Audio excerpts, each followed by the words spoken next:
તો ભારતીય હવામાન વિભાગ દ્વારા આણંદ જિલ્લામાં ભારેથી અતિભારે વરસાદની આગાહીને પગલે જિલ્લા તંત્રને રેડ એલર્ટ પર રાખવામાં આવ્યું છે।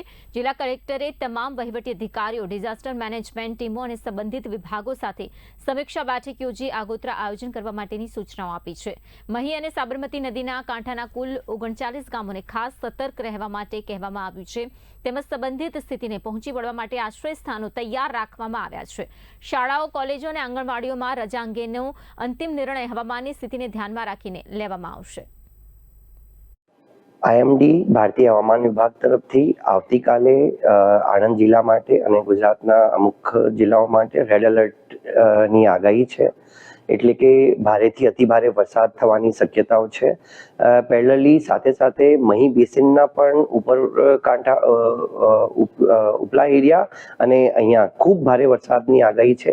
આને ધ્યાને લઈને આજે સવારે જિલ્લાના તમામ સ્ટેક હોલ્ડર્સ, ડિઝાસ્ટર મેનેજમેન્ટના તમામ સ્ટેક હોલ્ડર્સ, તમામ મામલતદારશ્રીઓ, ટીડીઓશ્રીઓ, police, forest, MGVCL, road and building, આરોગ્ય, ચીફ ઓફિસર્સ બધા સાથે એક રિવ્યુ મિટિંગ રાખવામાં આવી।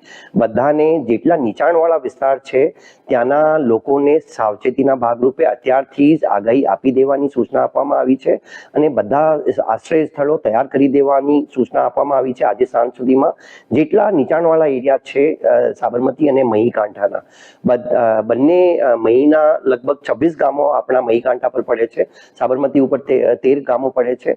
તો આ બધા ગામોના જે અગાઉ ડિઝાસ્ટર મેનેજમેન્ટ તરફથી સાયરન પણ જે લગાવવામાં આવ્યા છે એ સાયરનની પણ આજે સાંજે ટેસ્ટિંગ પણ કરવામાં આવશે। ગામ લોકોના નીચાણના એરિયામાં પશુઓ જે રાખતા હોય એમને પશુ છૂટા મૂકીને રાખવાની સૂચના આપવામાં